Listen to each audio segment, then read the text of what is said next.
जाने हम तुम्हें मारेंगे और ज़रूर मारेंगे, पर बंदूक भी हमारी होगी और गोली भी हमारी होगी और वह वक्त भी हमारा होगा।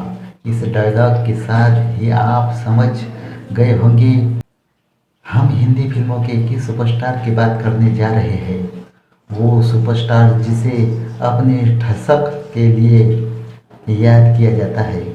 जी हाँ, राजकुमार की अपनी रौबीली आवाज़ और डायलॉग डिलीवरी के कारण लोग आज भी राजकुमार को याद करते हैं।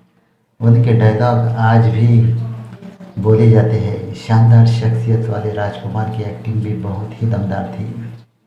पर इन सबके अलावा हिंदी सिनेमा में राजकुमार को लेकर जो बात मशहूर थी और वो थी शान और शौकत वाली ज़िंदगी, उनकी हाजिर जवाबी।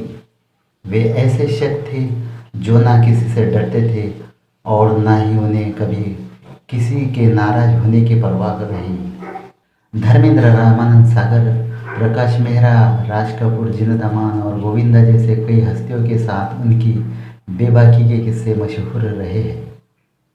हिंदी सिनेमा जगत में यूँ तो अपने दमदार अभिनय से कई सितारों ने दर्शकों के दिल पर राज किया, लेकिन एक ऐसा भी सितारा हुआ जिसे सिर्फ दर्शकों ने ही नहीं बल्कि पूरी फिल्म इंडस्ट्री ने भी राजकुमार माना, और वह थे संवाद अदायगी के बेताज बादशाह कुलभूषण पंडित उर्फ राजकुमार। पाकिस्तान के बलूचिस्तान प्रांत में 8 अक्टूबर 1926 को जन्मे राजकुमार स्नातक की पढ़ाई पूरी करने के बाद मुंबई में माहिम थाने में सब इंस्पेक्टर के रूप में काम करने लगे। एक दिन रात में गश्त के दौरान एक सिपाही ने राजकुमार से कहा कि हुजूर, आप रंग ढंग और कदकाठी में किसी हीरो से कम नहीं हैं। फिल्मों में यदि आप हीरो बन जाए तो लाखों दिलों पर राज कर सकते हैं। और राजकुमार को सिपाही की यह बात जच गई। राजकुमार मुंबई के जिस थाने में कार्यरत थे वहाँ अक्सर फिल्म उद्योग से जुड़े लोगों का आना जाना लगा रहता था। एक बार पुलिस स्टेशन में फिल्म निर्माता बलदेव दुबे कुछ जरूरी काम के लिए आए हुए थे।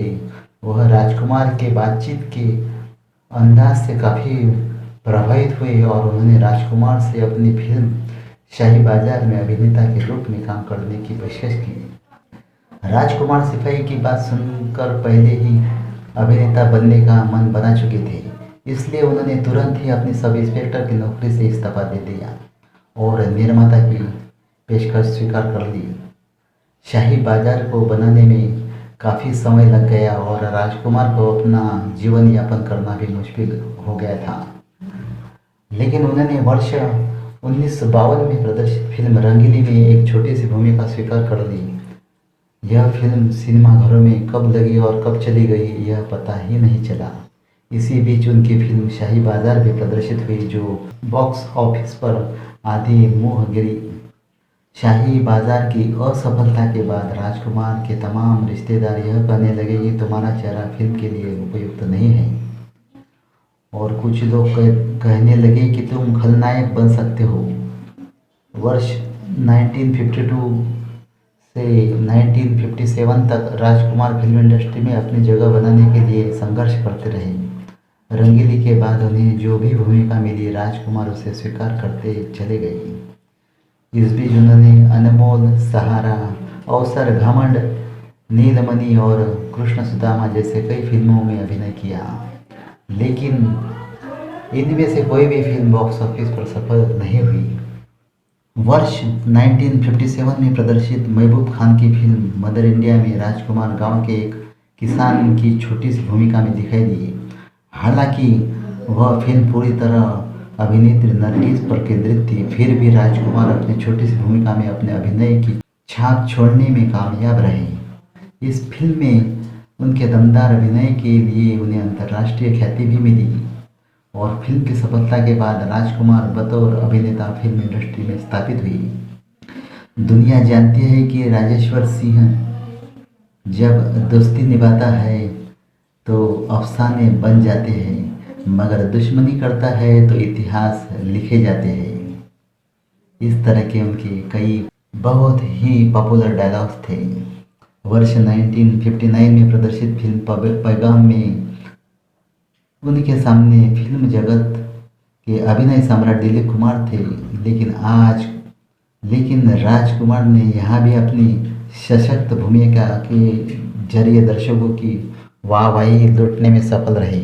इसके बाद राजकुमार दिल अपना और प्रीत परई 1960, घराना 1961, गोदान 1963, दिल एक मंदिर 1964, दुज का चांद 1964 जैसी फिल्म में मिली कामयाबी के जरिए राजकुमार दर्शकों के बीच अपने अभिनय की धाक जमाते हुए ऐसी स्थिति में पहुंच गए हैं जहां तक फिल्म में अपनी भूमिका स्वयं चुन सकते थे।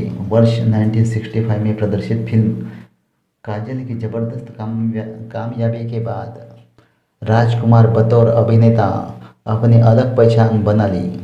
वर्ष 1965 में बी आर चोपड़ा की फिल्म वक्त में अपने लाजवाब अभिनय से एक बार फिर से अपनी और दर्शकों का ध्यान आकर्षित करने में सफल रहे। फिल्म वक्त में राजकुमार का बोला गया एक संवाद, चिनाई शेठ जिनके घर शीशे के बने होते हैं वो दूसरों पे पत्थर नहीं फेंका करते, या फिर चिनाई सेठ से छुरी बच्चों के खेलने की चीज़ नहीं, हाथ कट जाए तो खून निकल आता है, दर्शकों के बीच काफ़ी लोकप्रिय हुआ यह डायलॉग। फिल्म वक्त की कामयाबी में राजकुमार शोहरत की बुलंदियों पर जा पहुँचे। ऐसी स्थिति जब किसी अभिनेता के सामने आती है तो वह मनमानी करने लगता है और ख्याति छा जाती कि उसकी प्रवृत्ति बढ़ती जाती है और जल्द ही वह किसी खास इमेज में भी बन जाता है। लेकिन राजकुमार कभी किसी खास इमेज में नहीं बने, इसलिए अपनी इन फिल्मों की कामयाबी के बाद भी उन्होंने हमराज 1967, नीलकमल 1968, मेरे हुजूर 1968, हीर रांझा 1970 और पाकीजा 1971 में रोमानी भूमिका भी स्वीकार की जो उनके फिल्मी चरित्र से मेल नहीं खाती थी। इसके बावजूद भी राजकुमार यहाँ दर्शकों का दिल जीतने में सफल रहे। वर्ष 1978 में प्रदर्शित फिल्म कर्मयोगी में राजकुमार के अभिनय और विविधता के लिए आयाम दर्शकों को दिखने को मिले। इस फिल्म में उन्होंने दो अलग अलग भूमिकाएं में अपने अभिनय की छाप छोड़ी। अभिनय में एक रूपता से बचने और स्वयं को चरित्र अभिनेता के रूप में स्थापित करने के लिए राजकुमार ने अपने को विभिन्न भूमिकाओं में पेश किया।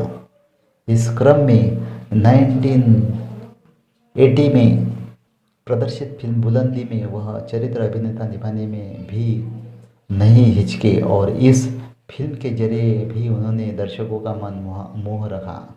इनके बाद राजकुमार ने कुदरत 1981, धर्मकांटा 1982, शरारा 1984, राज तिलक 1984, एक नई पहेली 1984, मरते दम तक 1987, सूर्या 1989, दंगबाज 1989, पुलिस पब्लिक 1990 जैसे कई सुपरहिट फिल्में के जरिए दर्शकों के दिल पर राज किया। वर्ष 1991 में प्रदर्शित फिल्म सौदागर में राजकुमार के अभिनय के नए आयाम देखने को मिले। सुभाष घई की निर्मित इस फिल्म में राजकुमार 1959 में प्रदर्शित फिल्म पैगाम के बाद दूसरी बार दिलीप कुमार के साथ सामने थे और अभिनय की दुनिया के इन दोनों महारथियों का टकराव देखने लायक था। उनका एक और फेमस डायलॉग है, देखो मौत और ज़िंदगी इंसान का निजी मामला होता है, मेरी मौत के बारे में मेरे मित्र चेतन आनंद के अलावा और किसी को नहीं बताना, मेरा अंतिम संस्कार करने के बाद ही फिल्म उद्योग को सूचित करना, यह उनकी ख्वाहिश थी। 90 के दशक में राजकुमार ने फिल्मों में काम करना काफ़ी कम कर दिया। इस दौरान राजकुमार की तिरंगा 1992, पुलिस और मुजरिम, इंसानियत के देवता 1993, बेताज बादशाह 1994, जवाब 1995, गॉड और गन जैसी फिल्में प्रदर्शित हुई। नितांत अकेले रहने वाले राजकुमार ने शायद ही महसूस कर लिया था कि मौत उनके काफ़ी करीब है, इसलिए उनके पुत्र पुरु राजकुमार को उन्होंने अपने पास बुला लिया और कहा, देखो, मौत और ज़िंदगी इंसान का निजी मामला होता है। मेरी मौत के बारे में मेरे मित्र चेतन आनंद के अलावा और किसी को नहीं बताना। मेरा अंतिम संस्कार करने के बाद ही फिल्म उद्योग को सूचित करना। राजकुमार बेहद मुंहफट आदमी थे जो दिल में आता था उसे शब्दों का बांध बनाकर सामने वाले पर दाग देते थे। ये बात तो सोचते भी नहीं थे कि सामने वाले को उसका बुरा लगेगा या नहीं। पेश है कुछ ऐसे किस्से जो बॉलीवुड में बहुत मशहूर है। ये कितने सही या गलत ये तो हम नहीं बता सकते, लेकिन इन्हें खूब चटखारे लेकर सुनाया गया। राजकुमार और गोविंदा एक फिल्म की शूटिंग कर रहे थे। गोविंदा झकाझक शर्ट पहने हुए राजकुमार के साथ शूटिंग खत्म होने के बाद वक्त बिता रहे थे। राजकुमार ने गोविंदा से कहा, यार तुम्हारी शर्ट बहुत शानदार है। चीची इतने बड़े आर्टिस्ट की यह बात सुनकर बहुत खुश हो गए। उन्होंने कहा कि सर, आपको यह शर्ट पसंद आ गई है तो आप रख लीजिए। राजकुमार ने गोविंदा से शर्ट ले ली। गोविंदा खुश हुए कि राजकुमार उसकी शर्ट पहनेंगे। 2 दिन चीची ने देखा कि राजकुमार ने उस शर्ट का एक रुमाल बनाकर अपने जेब में रखा हुआ था। एक पार्टी में संगीतकार बप्पी अक्खड़ राजकुमार से मिले। अपनी आदत के मुताबिक बप्पी ढेर सारे सोने से लदे हुए थे।